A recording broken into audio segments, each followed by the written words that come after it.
سنت اور بدعت کے عنوان سے کچھ باتیں آج کی اس نشست میں آپ کے گوش گزار کروں گا۔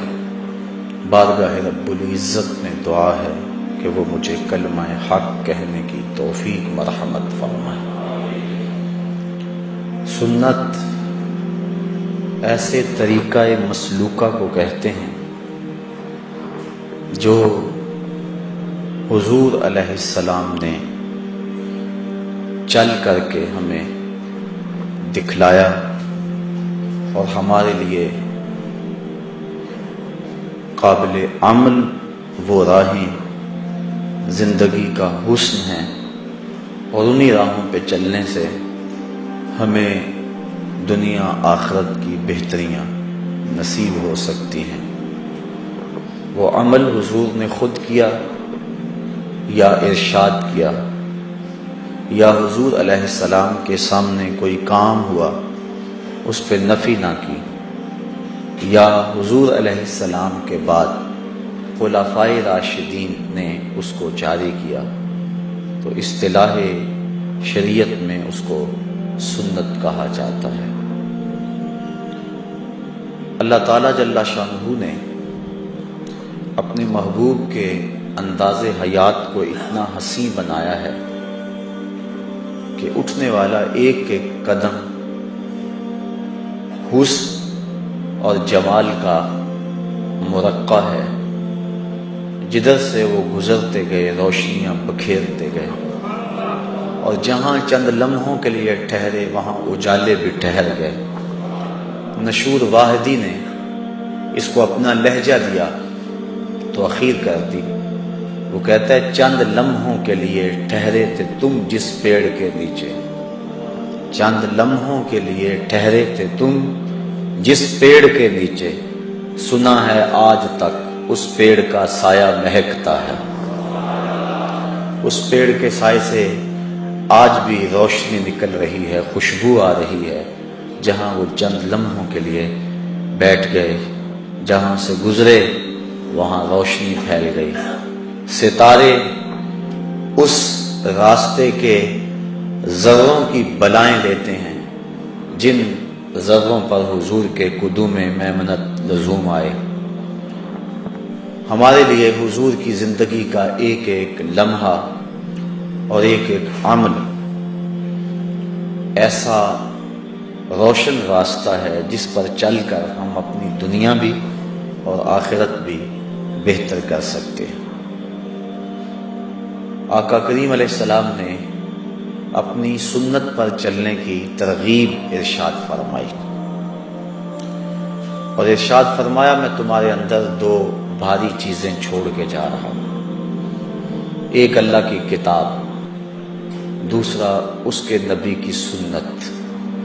ان دونوں کو مضبوطی سے تھام لو، کبھی بھی گمراہ نہیں ہوگے۔ کتاب و سنت کے دامن کو تھامنے والا ہدایت کی راہوں کا مسافر ہوتا ہے۔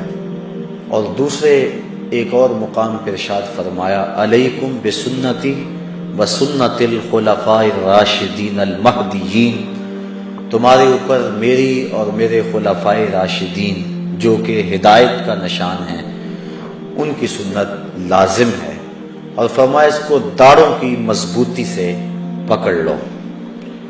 اور ایک اور مقام پہ ارشاد فرمایا النکاح من سنتی من راغب عن سنتی فلیس منی، نکاح میری جملہ سنتوں میں سے ایک سنت ہے، اور جس نے میری کسی ایک سنت سے بھی اعراض کیا تو اس کا ہمارے سے کوئی تعلق نہیں ہے، فلیس منی، میرے سے اس کا رشتہ نہیں ہے۔ نکاح کو سنت قرار دیا اور ساتھ فرمایا کہ یہ میری سنتوں میں سے ایک سنت ہے، اور جس نے میری کسی سنت کو چھوڑا فمن راغب عن سنتی، اس کا یہ مطلب نہیں ہے کہ جس نے نکاح کو چھوڑا، نکاح بھی سنت ہے، نکاح بھی اس کے اندر مندرج ہے، لیکن جو الفاظ حدیث ہیں وہ یہ ہیں کہ من راغب عن سنتی، جس نے میری کسی سنت سے بھی اعراض کیا، منہ پھیرا، رخ پھیرا، تو فرمایا کہ اس کا میرے سے کوئی نہیں ہے۔ تو یہ کس قدر سخت وعید ہے حضور علیہ السلام کی طرف سے ان لوگوں کے لیے جو حضور کی سنت کا ترک کرتے ہیں۔ بلکہ آقا کریم علیہ السلام نے فرمایا کہ 6 اشخاص ایسے ہیں جن پر اللہ نے بھی لعنت بھیجی ہے، اللہ کے رسول نے بھی لعنت بھیجی ہے، اور ان کے اندر فرمایا وَالتَّارِكُ لِسُنَّتِي، ایک وہ ہے جو میری سنت کا تارک ہے۔ اور جو شخص حضور کی سنت پہ عمل کرتا ہے، ایک روایت حضور علیہ السلام نے ارشاد فرمایا من حافظ علی سنتی اکرمہ اللہ تعالی باربع خصال، جس نے میری سنت کی حفاظت کی، میری سنت پر عمل کیا، میری سنت کی راہوں پہ چلا، اللہ تعالیٰ جل شانہ اس کو 4 چیزیں عطا فرماتا ہے۔ پہلی چیز المحبت فی قلوب البررہ، جو نیک لوگ ہیں عامل سنت کی محبت نیک لوگوں کے دل میں اللہ ڈال دیتا ہے۔ یہ آپ کے شہر سیالکوٹ کی بات ہے کہ ملا عبد الحکیم میر سیالکوٹی علیہ رحمہ جب مطالعہ کے لیے بیٹھتے تھے تو وقت کا حاکم، اس نے ایک ملازم آپ کی لائبریری میں مقرر کیا ہوا تھا جو مٹی کے برتن کے اندر بادام روغن ڈال کر آپ کے پاؤں کے نیچے رکھتا تھا تاکہ آپ کے دماغ کو اس سے تراوت پہنچتی رہے، اور جب آپ مطالعہ کی میز پہ بیٹھتے تھے تو آپ کے پاؤں اس بادام روغن میں ڈوبے رہتے تھے۔ 8-10 دن کے بعد وہ بادام روغن بدلا جاتا اور اس کی جگہ نیا ڈالا جاتا، تو جو بدلا جاتا اس کو پھینکا نہ جاتا، بادشاہ کا حکم تھا کہ اس کو میرے دربار میں بھیجا جائے۔ بادشاہ جب اپنے بچوں کے ساتھ کھانا کھانے بیٹھتا تو چھوٹی چھوٹی رکابیوں کے اندر وہ بادام روغن بھی ہوتا اور اپنے بچوں کو کہتا اسے کھاؤ اسے کھاؤ، اس نے ایک عالم دین کے قدموں کو بوسے دیے ہوئے۔ تو کبھی یہ قدر تھی اہل علم کی، لیکن آج نہ تو وہ علماء رہے اور نہ ان کے وہ قدردان رہے۔ اقبال کہتا ہے آن کدا بشکست آن ساکی نمان، ذوق و شوق و آگہی باقی دمان، آج وہ پیالہ ہی ٹوٹ گیا اور وہ ساکی بھی نہ رہا، اور اگر کہیں کوئی ہو بھی تو وہ کہتا ہے رو رہی ہے آج ایک ٹوٹی ہوئی مینا اسے، کل تلک گردش میں جس ساکی کے پیمانے رہے، خیر تو ساکی سہی لیکن پلائے گا کسے، اب نہ میکش رہے باقی نہ میں خانے رہے، رو رہے ہیں آج وہ دشتے جنوں پرور جہاں، رقص میں لیلا رہی لیلا کے دیوانے رہے۔ لیکن اس گئے گزرے دور میں بھی جبکہ اہل حق کی قدر میں زبردستی کمی واقع ہوئی ہے، یہ بات آج بھی موجود ہے کہ جو عامل ہو، شریعت اسلامیہ کے ساتھ مخلص ہو، تو اس دور کے اندر بھی اسے عزت کی نظروں سے دیکھا جاتا ہے، اور یہ عمل بالسنہ کا نتیجہ ہے۔ اکرمہ اللہ تعالی باربع خصال المحبت فی قلوب البررہ، پہلی بات یہ ہے اس کے لیے نیک لوگوں کے دل میں محبت کے جذبات پیدا ہو جاتے ہیں۔ دوسری بات والہیبۃ فی قلوب الفجرہ، اور جو برے لوگ ہیں ان کے دلوں میں اس شخص کا رعب پیدا ہو جاتا ہے۔ اس نے کوئی اسلحہ تو نہیں اٹھایا ہوا، لیکن عمل بھی سنہ کی برکت سے اس کو یہ دولت نصیب ہوتی ہے کہ برے لوگ اس سے خائف ہو جاتے ہیں، نیک لوگ اس سے محبت کرتے ہیں، برے لوگ اس سے خائف ہو جاتے ہیں۔ اور تیسرا والسعۃ فی الرزق، اللہ اسے رزق کے اندر برکتیں عطا فرما دیتے ہیں۔ اور چوتھی چیز والسعۃ فی الدین، اللہ اسے دین میں پختگی عطا فرما دیتے ہیں۔ دین میں پختگی مل جانا یہ بہت بڑی دولت ہے، ورنہ انسان آزمائش کے موقع پہ دین چھوڑ بیٹھتا ہے۔ آج کل جو دور ہے، آج تو لوگ چائے کی پیالی پہ دین بیچ دیتے ہیں، لیکن جو عامل سنت ہوگا اس کو جو 4 خصلتیں اور خوبیاں اللہ عطا فرماتا ہے، ان میں سے ایک خوبی یہ ہے اس شخص کو دین کے اندر ثقافت اور مضبوطی نصیب ہو جاتی ہے۔ اس لیے اللہ تعالیٰ مجھے آپ کو توفیق عطا فرمائے کہیں حضور کی سنت کا کوئی عامل ملے تو اس کی قربت اختیار کرنی چاہیے۔ ویسے بھی امام خبیری نے ایک روایت نقل کی ہے، سیاتی زمان علی امتی یفرون من العلماء والفقہاء فیبتلیہم بثلاث، فرمایا میری امت پہ ایک ایسا وقت بھی آئے گا لوگ علماء و فقہاء کی صحبت سے دور بھاگیں گے، ان لوگوں کی مدرسیں اجڑ جائیں گی، اہل علم کے حلقے ویران ہو جائیں گے۔ ایک وقت آئے گا، پھر کیا ہوگا؟ اللہ ان لوگوں پہ 3 طرح کے عذاب مسلط فرمائے گا۔ یرفع البرکۃ من کسبہم، پہلا عذاب یہ ہے ان کے رزق سے برکت اٹھا لی جائے گی، یعنی رزق کی کمی نہیں ہوگی لیکن برکت نہیں ہوگی۔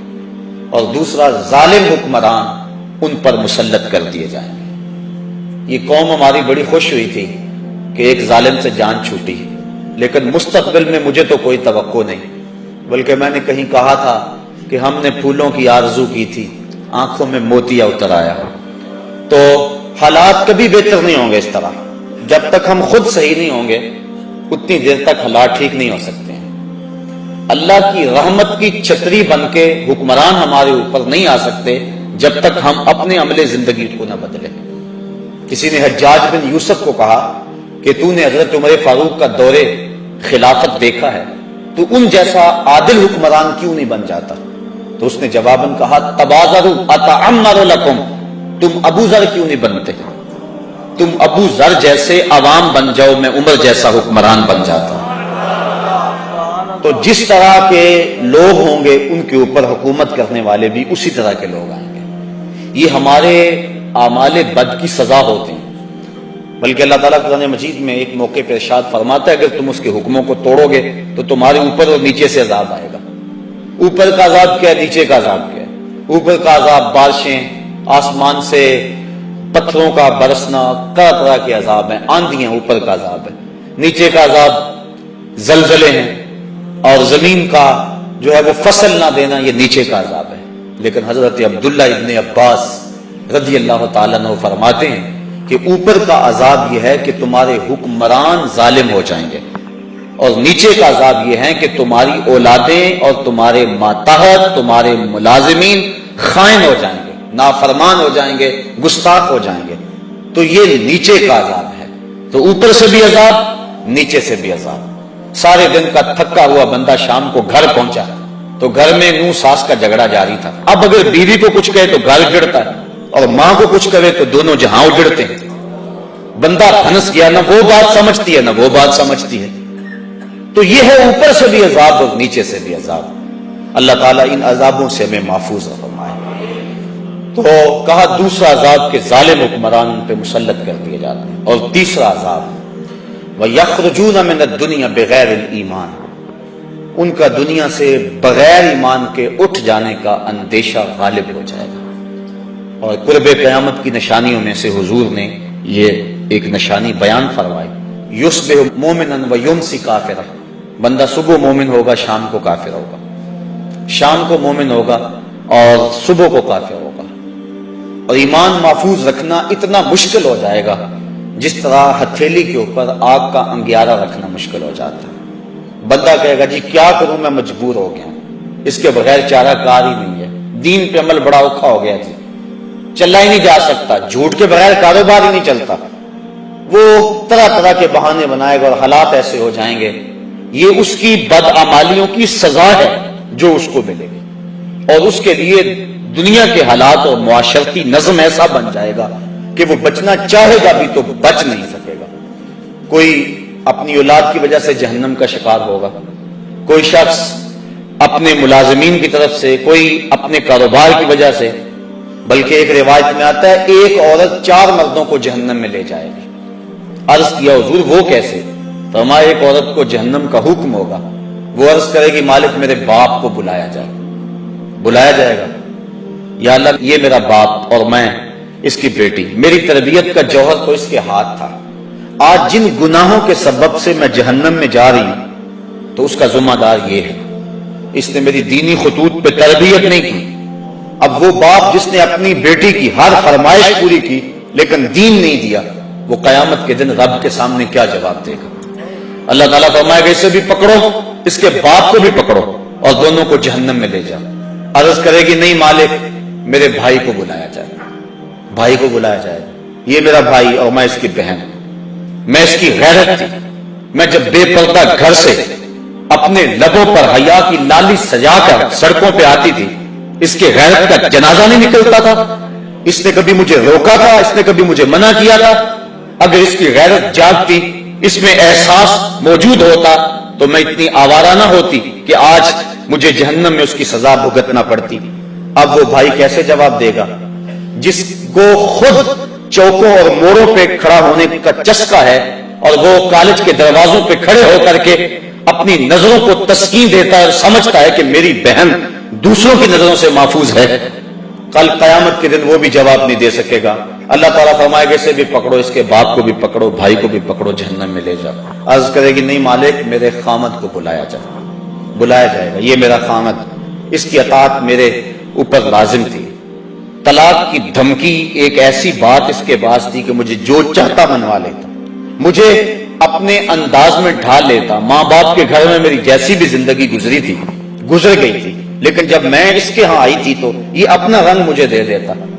اب وہ خامد کیا جواب دے گا جو خود عورت کی باہوں میں باہیں ڈال کر پارکوں میں گھومتا ہے اور دوستوں کو چائے پہ بلوا کے اپنی بیوی کو بے پردہ سامنے بٹھوا کے کہتا ہے بتاؤ بھابھی کیسی ہے، جو اپنے دوستوں سے اپنی بیوی کے حسن کی داد مانگتا ہے؟ کل قیامت کے دن وہ بے غیرت خامد کیا جواب دے گا؟ اللہ تعالیٰ فرمائے گا اسے بھی پکڑو، اس کے باپ کو بھی پکڑو، خامن اور بھائی کو بھی پکڑو اور جہنم میں لے جاؤ۔ عرض کرے گی نہیں مالک میرے بیٹے کو بھی بلایا جائے، بیٹے کو بلایا جائے گا، یہ میرا بیٹا اور میں اس کی ماں، میرے سینے میں تو نے تڑپتی ہوئی ممتا رکھ دی تھی، اس کے چہرے کی اداسی میری زندگی میں اجاڑ ڈال دیتی، میری زندگی کا سارا حسن اس کے چہرے کی خوشی سے وابستہ تھا۔ اب یہ اگر مجھے کہتا کہ امی میں کھانا نہیں کھاؤں گا، تو نماز نہیں پڑھتی ہے، تو گھر سے بے پردہ نکلتی ہے، تو کیا میں اپنے اس بچے کی رضا کے لیے اپنے مزاج کو نہ بدلتی؟ اب وہ بھی کوئی جواب نہیں دے گا جس نے ہر خواہش پر مچلنا سیکھا تھا اور اپنی فرمائش کو ماں باپ سے پورا کروایا تھا، لیکن دین کے بارے میں کبھی اس نے اپنے ماں باپ کے کسی معاملے کے اندر کسی حکمت سے بھی کوئی بات نہیں کی تھی۔ اللہ تعالیٰ فرمائے گا اسے بھی پکڑو، اس کے بھائی باپ بیٹے اور خامن کو بھی پکڑو اور پانچوں کو گھسیٹ کے جہنم میں لے جاؤ۔ فرمایا اس طرح ایک عورت 4 مردوں کو جہنم میں لے جائے۔ تو صاحبو یہ زندگی ہماری گزر رہی ہے، ہم دیکھیں کہ ہم کسی کی شامت اعمال سے نہ پھنس جائیں، اپنے معاملات کو بھی حسن دیں اور نیکیوں کے نور سے اپنے من میں اجالے کی کوشش کریں، اور دوسرا اپنے ارد گرد کے جو لوگ جن کی ذمہ داری ہمارے اوپر ہے، کل قیامت کے دن ہم سے ان کے بارے میں پوچھا جائے گا۔ قُوا أَنفُسَكُمْ وَأَهْلِكُمْ نَارًا، کہ اپنے آپ کو اور اہل خانہ کو جہنم کی آگ سے بچا لو۔ کل کوئی عذر مسموع نہیں ہوگا، نہ ادھر ادھر کی بات کر مجھے یہ بتا قافلہ کیوں لٹا، مجھے رہزنوں سے غرض نہیں، تیری رہبری کا سوال ہے۔ تو سربراہ تھا خاندان کا تھا، خاندان کیوں لٹ گیا؟ اس کے مزاج میں لادینیت کیسے آ گئی، آوارگی کیسے آ گئی؟ تو اس کا سربراہ تھا، تو قیامت کے دن سربراہ سے سوال کیا جائے گا۔ اللہ تعالیٰ جل شانہ ہمیں ایسے اعمال کرنے کی توفیق دے کہ کل قیامت کے دن ہم سرخرو ہو جائیں۔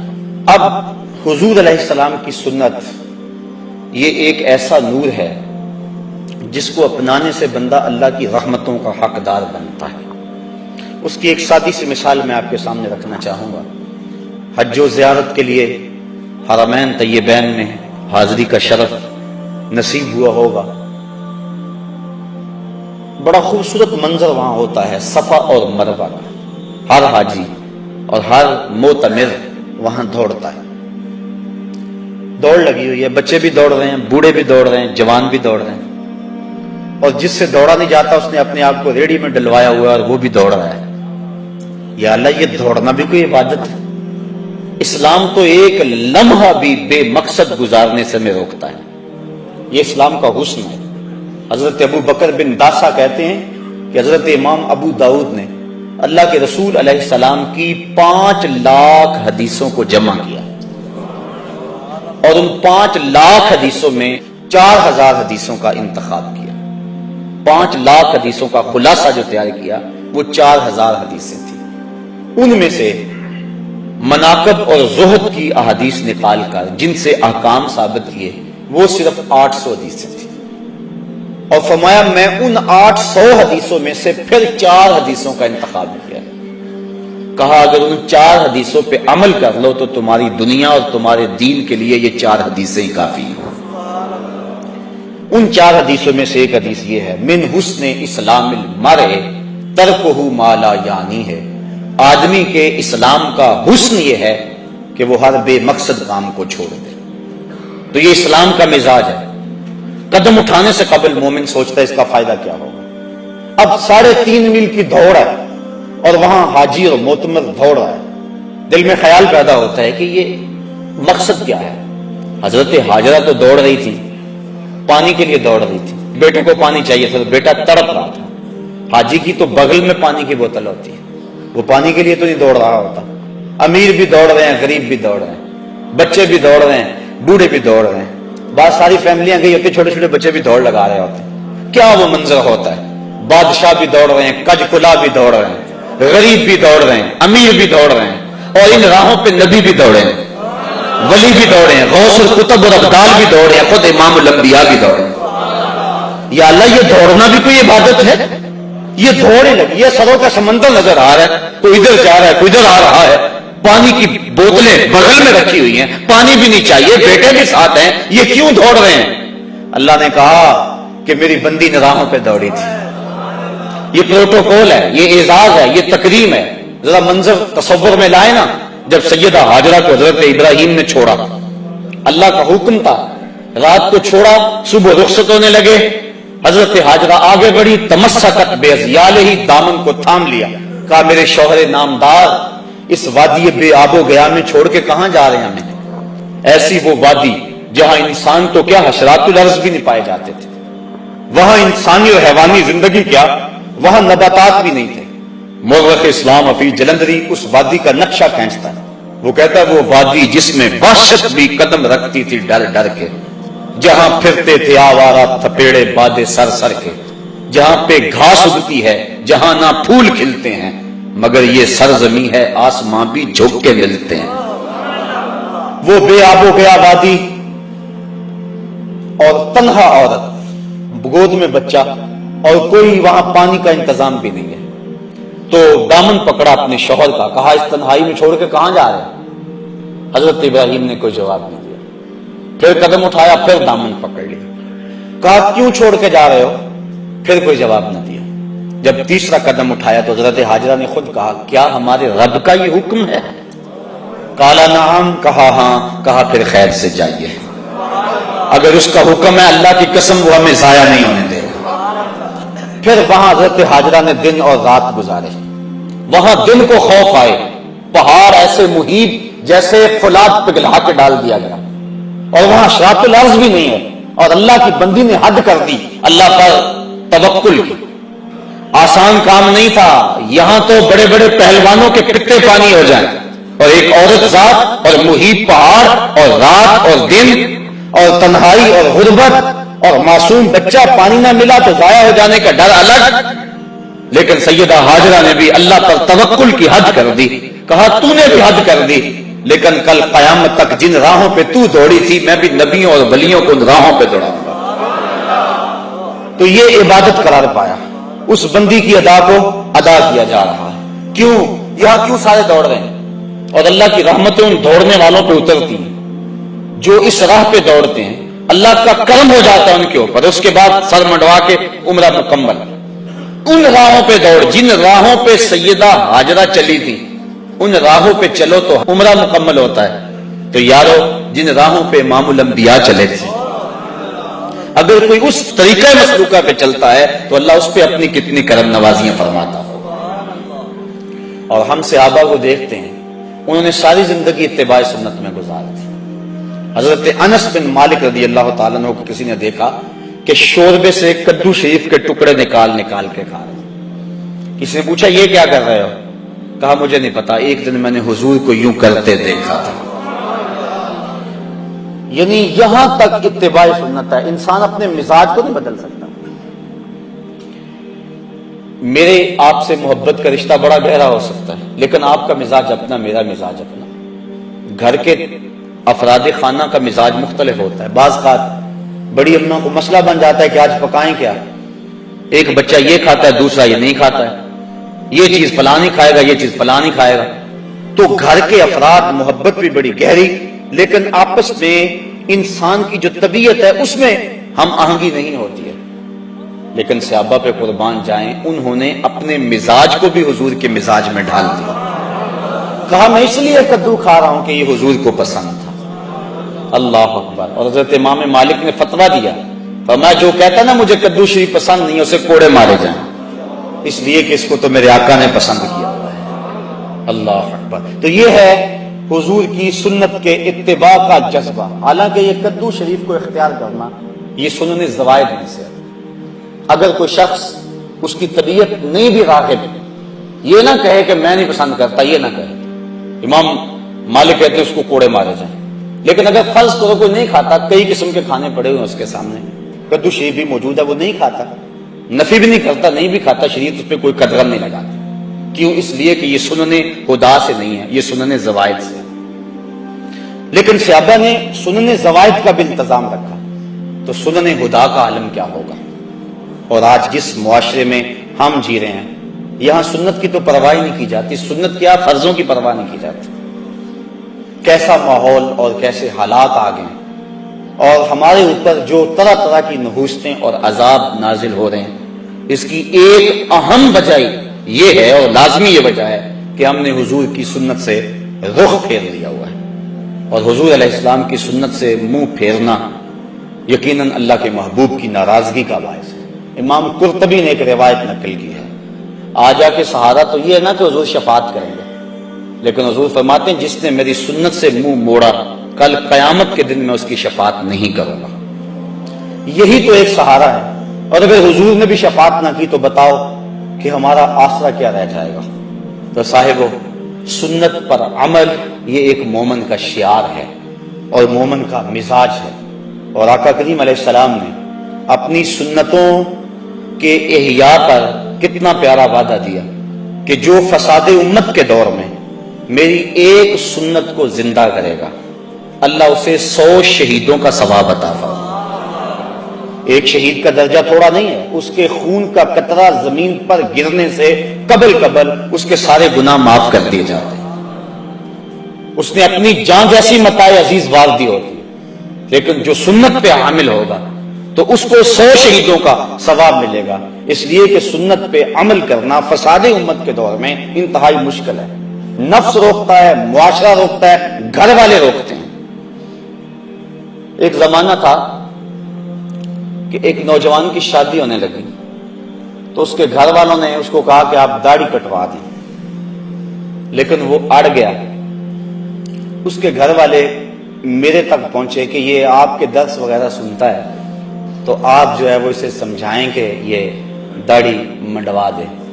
میں نے کہا اس میں کیا حرج ہے داڑھی میں؟ تو کہنے لگا کہ وہ اس کا بھائی بھی سا کہنے لگا یہ میرے سے چھوٹا ہے, لیکن داڑھی کی وجہ سے مجھ سے بڑا نظر آتا ہے. میں نے کہا یہی تو حضور کی سنت کا کمال ہے کہ سنت چھوٹوں کو بھی بڑا بنا دیتی ہے. تم کہتے ہو یہ بڑا نظر آتا ہے, یہی تو سنت کا کمال ہے. سنت عزت دیتی ہے اور بڑائی دیتی ہے. میں نے کہا میں تو پتہ نہیں کتنے درسوں کا نتیجہ ہے اور اللہ سے کتنی دعائیں مانگتا ہوں اپنے سامعین کے لیے کہ یا اللہ جو میں کہوں ان کے دل میں اتار دے. تو میں نے جس کو خون جگر سے سینچا ہے, کیا تمہارے کہنے پہ اس کو روک دوں؟ یہ کیسے ہو سکتا ہے؟ میں نے کہا میں تو اس کو تھپکی دوں گا کہ جمع رہنا, ڈٹا رہنا, تیرے اوپر اللہ اس کے رسول کا سایہ رہے گا. تو یہ کیسا ماحول آ گیا, کیسے حالات آ گئے. لوگ کہتے ہیں کسی کو مسیطڑ کا تانا, وہ فلاں تو مسیطڑ ہو گیا, کسی کو کچھ کہہ دیا, کسی کو کچھ کہہ دیا. تو بعض بات ایسا ہوتا ہے کہ کوئی شخص جس نے سنت رسول چہرے پہ رکھی ہے اس سے کوئی ناسزا کام سرزد ہو جاتا ہے, تو ہمارے معاشرے میں جھٹ جو ہے وہ اس کے اوپر حملہ ہوتا ہے. وہ جا رہا تھا وہ بندہ سائیکل پہ, تو لمبی لمبی اس کی داڑھی تھی, تو وہ بریک نہ لگی, تو وہ کسی میں سائیکل لگ گیا. اس نے کہا اتنی بڑی داڑھی رکھی ہوئی ہے. اس نے کہا یار داڑھی ہے, بریک تو نہیں ہے. یعنی اس کا تعلق کیا ہے بریک سے؟ لیکن ہمارے معاشرے کے اندر سنت کو خفیف جانا جاتا ہے, اور جس کے نتیجے میں اللہ تعالیٰ کی طرف سے ہمارے اوپر یہ وبال ہے کہ ہم ہر وقت مشکلات اور دکھوں میں مبتلا ہیں. حضور نے فرمایا عرب جب تک امامے کا انتظام رکھیں گے دنیا پہ غالب رہیں گے, اور جب امامہ چھوڑ دیں گے تو ان کا غلبہ دنیا سے ختم ہو جائے گا۔ اور آپ دیکھ رہے ہیں جب سے انہوں نے یہ لباس اتار کے وہ اپنا الگ سا قومی لباس بنا لیا تو ان کا روب زمانے سے ختم ہو گیا، تو سنت کے دم سے روب ہے۔ اور فرمایا الامائم تیجان الارض، امامے تو عربوں کے سر کا تاج ہے۔ اور جب بدر کے دن فرشتے نازل ہوئے تھے تو ان کے سروں کے اوپر امامے بندھے ہوئے تھے۔ اس طرح داڑھی شریف یہ حضور علیہ السلام کی سنت ہے۔ خسرو پرویز کے دو قاصد حضور کی خدمت میں آئے، لیکن ان کی منڈی ہوئی داڑیاں اور بڑی ہوئی مونچھیں حضور کے سامنے جب آ کے بیٹھے تو حضور نے فرمایا یہ تم نے کیا شکل بنا رکھی؟ تو انہوں نے کہا ہمارے خداوند خسرو پرویز نے ہمیں داڑھی منڈانے کا حکم دیا۔ تو حضور علیہ السلام غصے میں آ گئے، فرمایا تمہارے جھوٹے خدا نے تمہیں داڑھی منڈانے کا حکم دیا اور میرے خدا نے مجھے داڑھی بڑھانے کا حکم دیا۔ تو ترغیب دی، بلکہ یہاں تک ایک تو ہے کہ داڑھی نہ ہو، دوسرا ہے کہ سنت کی مقدار تک نہ ہو، لیکن حضور کا فرمان سنیے اور ذرا اس پہ غور کیجیے۔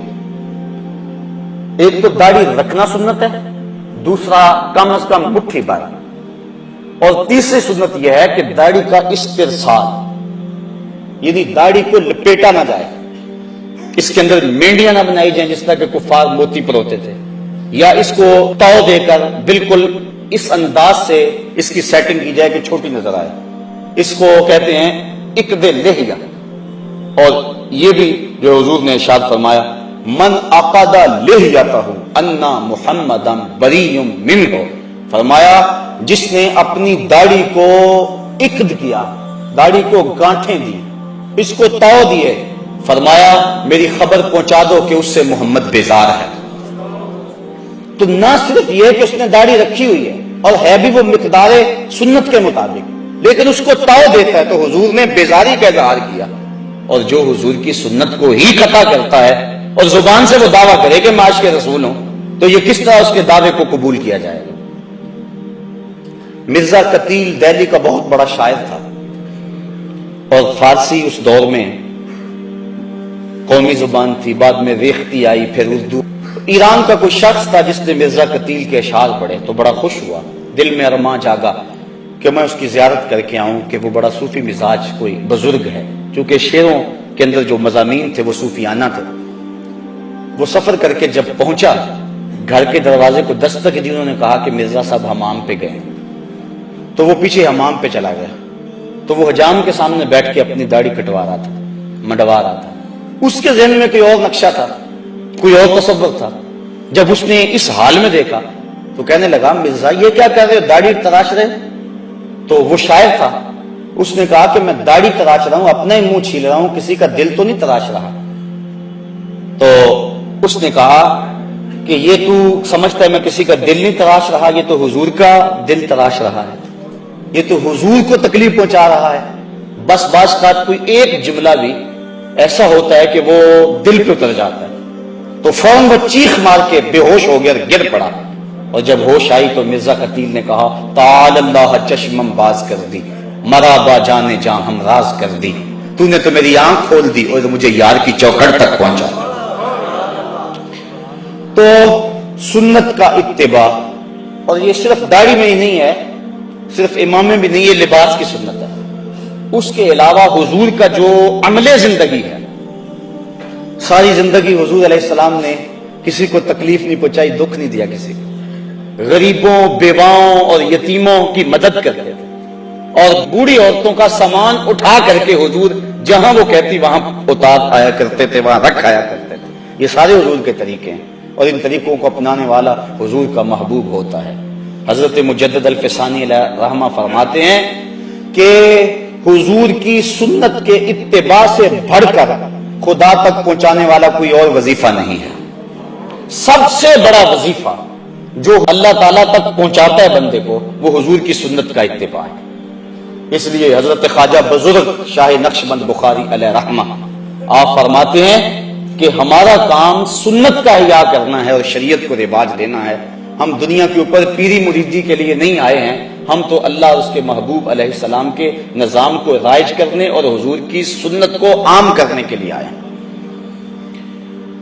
تو حضور کی سنت کا اتباع ہر معاملے میں اور ہر حال میں یہ ہمارے اوپر ایک تو لازم ہے۔ دوسری بات، بدعت بدعت کیا ہے؟ ایسا وہ طریقہ جس کی مثال حضور کے دور میں نہ پائی جائے، اس کو بدعت کہتے ہیں۔ حضرت مجدد الفسانی علیہ رحمہ آپ فرماتے ہیں بدعت وہ ہے جس سے رفع سنت ہو، یعنی سنت کی جگہ پر رکھیں اور سنت اس سے اٹھ جائے تو وہ بدعت ہو۔ جس طرح داڑھی منڈوانا ہے تو سنت کو قطع کر کے اس کی جگہ یہ چیز آئی، تو جو رافع سنت ہوگی اس کو بدعت کہیں گے۔ اس بات کے اندر بھی بہت ساری غلط فہمیاں ہیں جو لوگوں کے دل و دماغ اور ذہنوں میں موجود ہیں۔ وہ کہتے ہیں کہ جو بھی کام کرو اس کو بدعت قرار دے دیتے ہیں، جبکہ ایسا نہیں ہے۔ بدعت اس کو کہتے ہیں کہ جس کی سابقہ مثال حضور کے دور میں نہ ہو۔ ایک چیز حضور کے دور میں ہے ہی نہیں، بعد میں آئی ہے، اگر وہ شریعت سے ٹکراتی ہے تو بدعت ہے، سنت کی رافع ہے تو بدعت ہے، لیکن اگر رافع سنت نہیں ہے تو بدعت نہیں۔ مثال کے طور پہ موجودہ دور میں ایٹم بم ہے، یہ اس وقت پاکستان کے پاس سرمایہ ہے اور اس کو اسلامی بم کہا جاتا ہے، تیغ و تبر اور تلواریں یہ اس کی مثال بنے گی۔ اس دور میں اونٹوں پر اور گھوڑوں پہ سفر ہوتا تھا، اب ہم گاڑیوں پہ سفر کرتے ہیں، تو یہ خلاف سنت نہیں ہوگا۔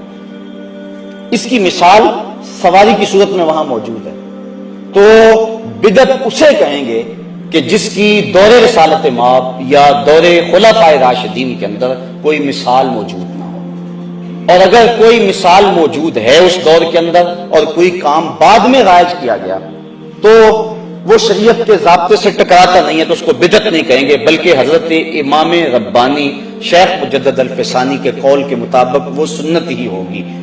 اور دوسرے ملا علی قاری علیہ رحمہ اور حضرت شیخ عبدالحق محدث دہلوی کے بقول وہ بدعت حسنہ ہوگی۔ انہوں نے تقسیم کی ہے بدعت کو 5 درجوں میں، لیکن حضرت مجدد الفسانی فرماتے ہیں کہ وہ بھی سنت ہے، اور وہ اس پر حدیث ہے، حضور نے ارشاد فرمایا من سنہ فی الاسلام سنتن حسنتن فلہ اجرھا، جس نے اسلام میں کوئی نیا طریقہ رائج کیا تو اس کو اچھا طریقہ تھا تو اس کو اس کی جزا ملے گی، اور جس نے بھی اس طریقے کے مطابق اس کو دیکھ کر عمل کیا اللہ تعالیٰ جل شانہ اس عمل کرنے والے کو بھی جزا دے گا، اور جس کے ذریعے سے ترغیب ہوئی بغیر کسی کمی کے اللہ اس کو بھی اتنا ہی اجر عطا فرمائے گا۔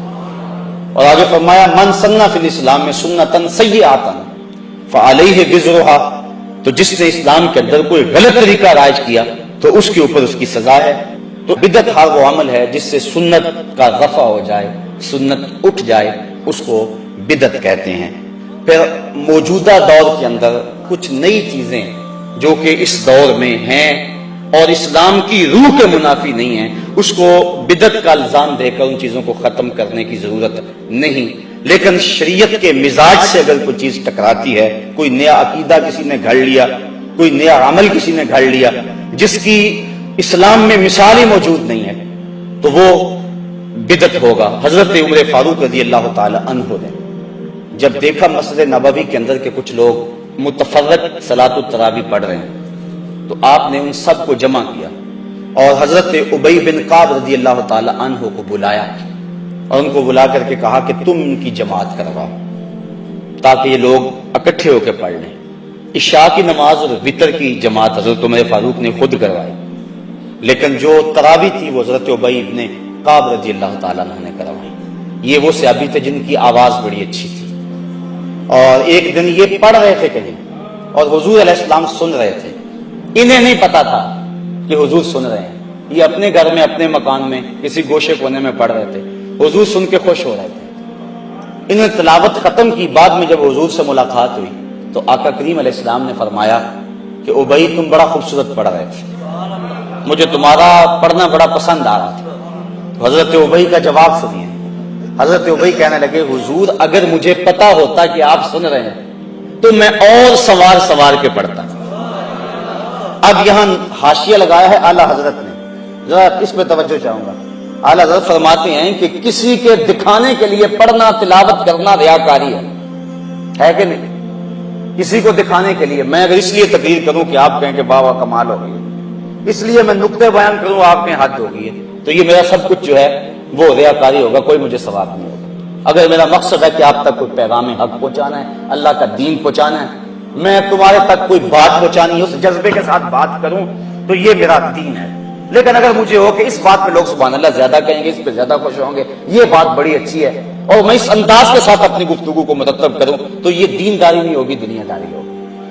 میرا مقصود یہ ہونا چاہیے۔ بلکہ حضرت شیخ شہاب الدین سہروردی علیہ رحمہ عوارف المعارف کے اندر لکھتے ہیں کہ جو بیان کرنے والا ہے اس کی زبان لوگوں سے محو گفتگو ہو، لیکن اس کا دل اپنے رب کے ہاں کشکول کی صورت میں پھیلا ہوا ہو، اور عرض کرے مالک لفظ میرے ہیں، تاثیر تو بھر دے، اور اللہ سے لمحہ لمحہ توفیق مانگے۔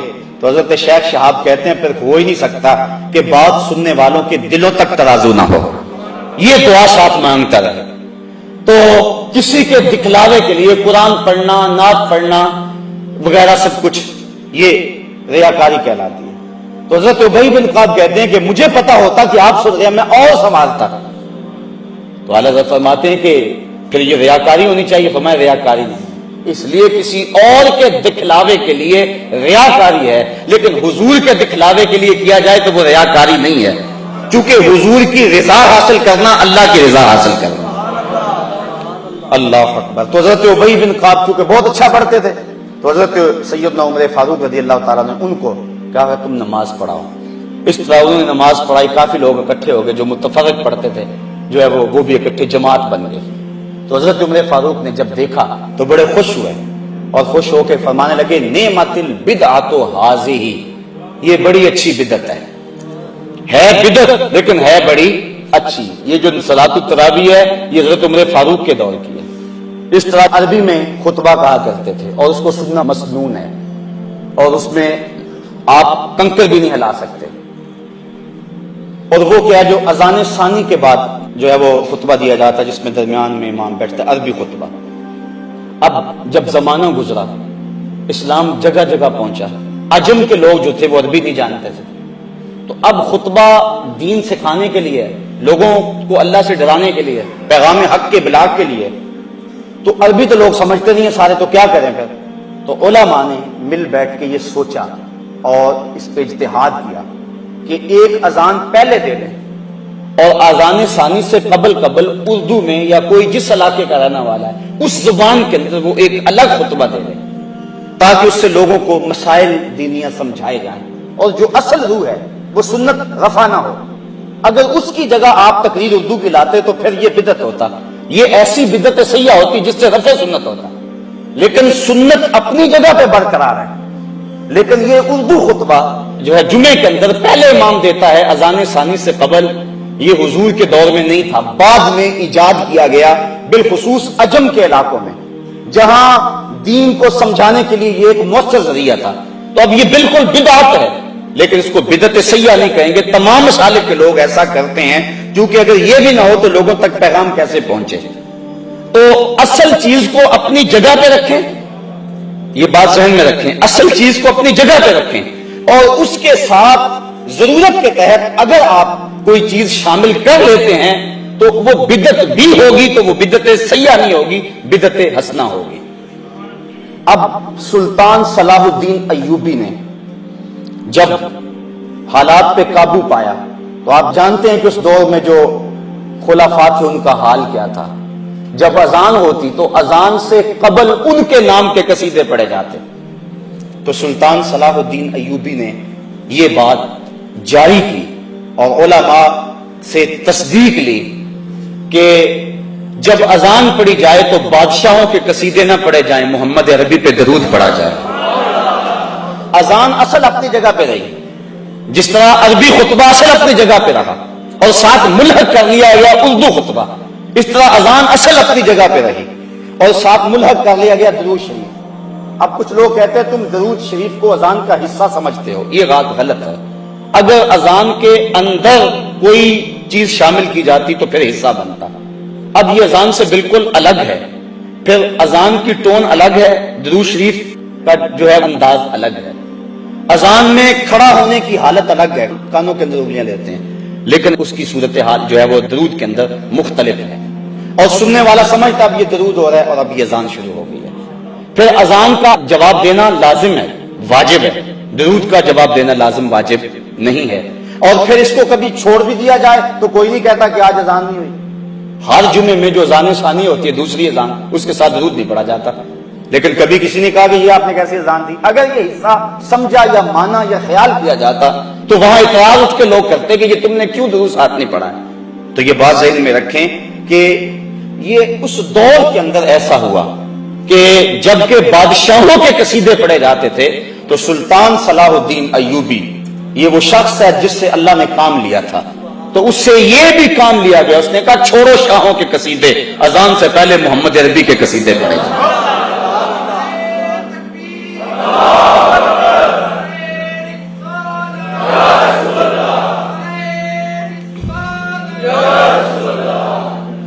اب یہاں سوال یہ ہے کہ ہم اس کو لازم قرار نہیں دیتے، لیکن اس کے باوجود آج کل تقریباً یہ اذان کے ساتھ لازمی ہی پڑھا جاتا ہے، حصہ نہیں لیکن پھر بھی پڑھا جاتا ہے۔ تو اس کی وجہ یہ ہے کہ اگر کسی شریعت کے کام سے کسی جگہ پہ روکا جائے تو وہاں وہ کام کرنا لازم ہو جاتا ہے۔ اعلیٰ حضرت نے باقاعدہ ایک فتویٰ لکھا ہے قربان البقر کے نام سے۔ ہندوستان کے اندر یہ اس دور کے لوگوں نے، کچھ حکومت کے زر خرید لوگوں نے یہ فتویٰ دیا کہ چونکہ ہندوستان کے اندر گائے ذبح کریں گے تو تکلیف ہوگی ہندو کو، اس لیے اور باقی جانور بھی تو ہیں وہ ذبح کر لیں، آپ بکری کی قربانی دے لیں، آپ بھینس کی، آپ کسی اور شے کی قربانی دے لیں، دمبے کو ذبح کر لیں، لازمی ہے کہ آپ نے گائے ذبح کرنی ہے اور کسی کو تکلیف کیوں پہنچانی ہے؟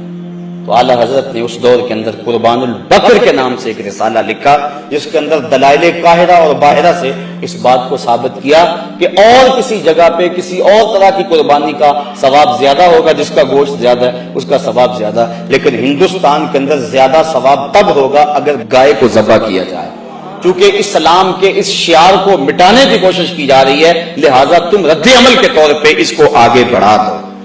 حضرت امام زین العابدین القول البدیع کے اندر امام سخاوی نے لکھا، انہوں نے کہا جب لوگوں نے پوچھا کہ جب قرب قیامت میں بڑے فتنے ہو جائیں گے تو ہمیں کیسے پتا چلے گا کہ حق پر کون لوگ ہیں، تو آپ نے فرمایا کہ جو حضور کی سنت پر عمل کرنے والے ہوں گے اور جماعت کے ساتھ وابستہ ہوں گے۔ تو انہوں نے کہا اگر بہت سارے لوگ یہ دعویٰ کریں کہ ہم جو ہے وہ سنت اور جماعت سے وابستہ ہیں تو پھر ہمیں کیسے پہچانے کہ ان میں سے حق والا گروہ کون سا ہے؟ تو سنو انہوں نے کیا کہا من علامات اہل سنہ کثرت الصلاۃ علی رسول اللہ، کہ اہل سنت کی پھر اس دور میں علامت یہ ہوگی کہ وہ کثرت کے ساتھ حضور پہ درود و سلام پڑھیں، اذان سے پہلے بھی اور جمعے کے بعد بھی، اٹھتے بیٹھتے چلتے پھرتے۔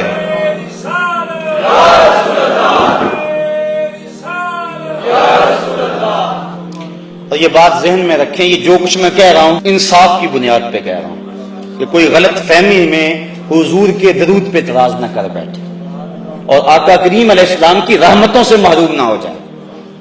باقی جو بدعت ہے ہم ڈٹ کے بدعت کہتے ہیں۔ اعلیٰ حضرت سے کسی نے پوچھا کہ یہ جو طاقوں کے اندر چراغ جلاتے ہیں،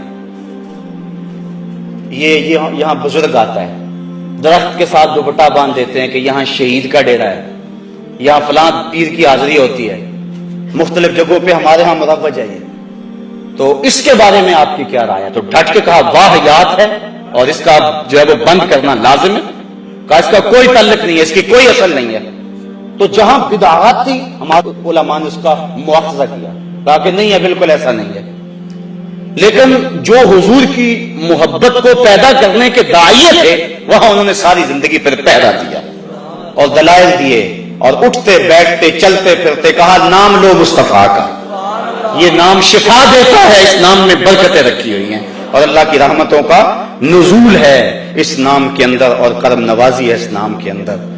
تو صاحبو یہ مضمون اپنے دامن میں بڑی وسعت رکھتا ہے، تو وقت بہرحال مجھے اور آپ کو ملحوظ ہے، اللہ مجھے آپ کو اپنی رحمتوں اور کرم نوازیوں کا حصار دے اور عمل بالسنہ کی توفیق دے۔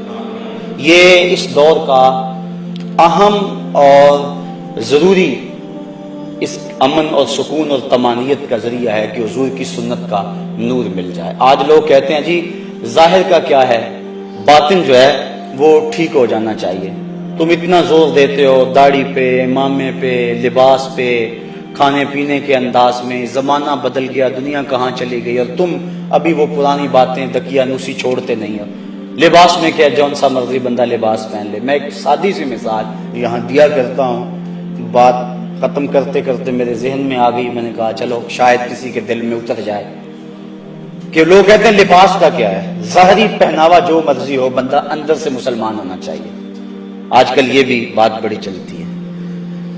تو میں آپ کو سادے سے الفاظ میں کہنا چاہتا ہوں، اگر کوئی پاکستان کا میجر یا کوئی فوجی انڈین فوج کی وردی پہن لے، اس کو کورٹ مارشل کیا جائے گا کہ نہیں کیا جائے گا؟ وہ کہے وردی کا کیا، مجھے اچھی لگی میں نے پہن لی، اندر سے تو میں پاکستانی ہوں، تو اس کی حب الوطنی تسلیم کی جائے گی؟ سب کہیں گے جب تجھے ظاہر پسند نہیں ہے تو باطن کا اعتبار کیسے کریں؟ بس اس سے بہت کچھ سمجھا جا سکتا ہے، بہت کچھ سمجھا جا سکتا ہے۔ صحابہ کا تو انداز یہ تھا، حضور گزر رہے ہیں، ایک گنبد نما، یہ منع کیا گیا، گنبد نما مکان منع کیا گیا، حضور گزرے تو دیکھا ایک مکان بن رہا، کہا کس کا ہے؟ عرض کی یہ فلان ساری کا ہے۔ جواب حضور نے کچھ نہیں دیا، چہرے پہ تھوڑی سی ناگواری آئی اور گزر گئے۔ کسی نے اس کو بتایا آج گزرے تھے حضور، تیرے مکان کو دیکھا تھا، خوش نہیں ہوئے؟ اس نے کدال پکڑی، برابر کر دیا زمین۔ 2-4 دن گزرے، حضور پھر آئے، دیکھا تو وہ مکان نہیں تھا، کہا وہ پرسوں میں گزرا تھا، یہاں مکان تھا۔ عرض کی حضور وہ تو برابر کر دیا گیا۔ کہا بلاؤ، بلایا گیا، کہا یہاں تیرا مکان تھا، کیا ہوا؟ کہنے لگا سنا تھا آپ کو پسند نہیں، سنا تھا آپ کو، میں اور آپ دیکھیں کہ ہمارا کیا کیا حضور کو پسند ہے، صبح سے لے کر شام تک، شام سے لے کر صبح تک، عقیقے ولیمے سے لے کر اپنی زندگی کی آخری ہچکی تک، اپنے کاروبار سے لے کر اپنے گھر کے انداز تک، اپنی زندگی کے ایک ایک لمحے کو دیکھیں، ہمارا کون کون سا عمل حضور کو پسند نہیں ہے، اور پھر اس پہ بار بار سوچیں۔ یہ 2 باتیں میری آخری جو آپ کے سامنے رکھی ہیں، یہ بڑے محبتوں، بڑے جذبوں کے ساتھ میں نے آپ کے سامنے رکھی ہے، اور میں نے ان باتوں کے دوران اللہ سے توفیق مانگی، اللہ کرے اتار دے آپ کے دلوں میں، اور آج کے بعد ہماری زندگی میں کوئی تبدیلی آ جائے، اور ہم سوچیں۔ میرے استاذ المکرم ایک جملہ کہا کرتے تھے، آج بھی جب میں ان کا جملہ دہرانے لگتا ہوں تو مجھے وہ چارپائی پہ بیٹھے ہوئے نظر آتے ہیں۔ اجاڑ رت کو گلابی بنائے رکھتی ہے میری آنکھ تیری دید سے وضو کر کے۔ آج پھر وہ منظر جاگ پڑتا ہے، جب وہ حدیث پڑھایا کرتے تھے آنکھوں سے آنسو ٹپکتے تھے، جب قرآن پڑھتے تھے لگتا تھا نزول قرآن کا سما بند گیا۔ تو آپ فرمایا کرتے تھے بیٹا یہ نہ ہو کہ لوگ تمہیں جو ہے وہ پوچھیں تم کون ہوتے ہو اور تمہیں بتانا پڑے ہم مسلمان ہوتے ہیں۔ یہ دیکھو مذہب کے خانے میں اسلام لکھا ہوا ہے۔ آپ فرمایا کرتے تھے میاں نہ کسی کو پوچھنا پڑے نہ تمہیں بتانا پڑے، تمہاری شکل و صورت، وضاقتہ اور کردار ایسا ہونا چاہیے تم دور سے آ رہے ہو لوگ پہچان کے کہیں وہ دیکھو آقا کا غلام آ رہا ہے، تمہیں بتانا نہ پڑے، وہ خود کہیں آقا کا غلام آ رہا ہے۔ آقا کا نور آنکھوں پہ تو چہروں پہ اجالے ہوں گے، مصطفیٰ والوں کے انداز نرالے ہوں گے، دنیا میں بھی ان کے دم سے مقدر چمکا، محشر میں بھی ان کی رحمت کے حوالے ہوں گے۔ کتاب کا نام ہے بشر الکئیب بلقاء الحبیب، امام سیوطی کی مصنفہ۔ ایک شخص اپنی داڑھی کو مہندی لگاتا تھا، حضور کی مبارک داڑھی میں 18 سے لے کر 21-22 تک سفید بال تھے۔ صحابہ نے تو حضور کی داڑھی کے بال بھی گنے ہوئے ہیں۔ کیسی نظر رہتی تھی جمال رسول پہ، اور انہیں ناز تھا اس پہ کہ ہم نے حضور کو دیکھا۔ حضرت ابو طفیل یہ صحابہ میں سب سے آخر میں انتقال فرماتے ہیں، 110 ہجری کو ان کا انتقال ہوا۔ حج کا موقع تھا، لوگوں کا ہجوم تھا، اونچے ٹیلے پہ چڑھ گئے اور لوگوں کہنے لگے میرے قریب آ جاؤ، اس وقت دنیا پہ کوئی اور آنکھ نہیں ہے ان آنکھوں کے علاوہ جن آنکھوں نے حضور کو دیکھا، مجھ سے پوچھو حضور کے بارے میں تمہیں بتاؤں۔ انہیں فخر تھا، وہ ایک شاعر ہوا ہے ذوق، اس نے حد کر دی۔ وہ اپنے شاگردوں میں ایک دن کہنے لگا کہ آنے والی صدیاں تم پہ ناز کریں گی اے لوگو، آنے والی صدیاں تم پہ ناز کریں گی اے لوگو، تم نے ذوق کو دیکھا، تم نے ذوق سے باتیں کی ہیں، کہ زمانہ کہے گا انہوں نے ذوق سے باتیں کی، کہا تمہارے پہ زمانہ ناز کرے گا، تو جس نے ذوق کو دیکھا زمانہ ان پہ ناز کرتا ہے، اور جن کی آنکھوں نے محمد عربی کے چہرے کو دیکھا ان کی شان کا عالم کیا ہوگا۔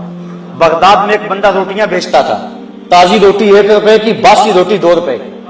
کسی نے کہا یار عجیب آدمی ہے، باسی روٹی 8 آنے کی ہونی چاہیے، تو اس کو 2 روپے کی بیچ رہا ہے۔ اس نے کہا نہیں لینی تو نہ لو، میرا ریٹ یہی ہے۔ کہا وجہ تو بتا، اتنی مہنگی یہ کیوں ہوگی باسی، یہ تو سستی ہونی چاہیے۔ کہا یہ جو باسی روٹی ہے یہ تازہ روٹی کی نسبت 1 دن حضور کے زمانے سے قریب ہے، کہ جس کو زمانہ رسالت مآب سے قربت ہو جائے اس کا وزن بڑھ جاتا ہے، اور جس کی آنکھوں نے جمال جہاں آرا کو دیکھا اس کا عالم کیا ہوگا۔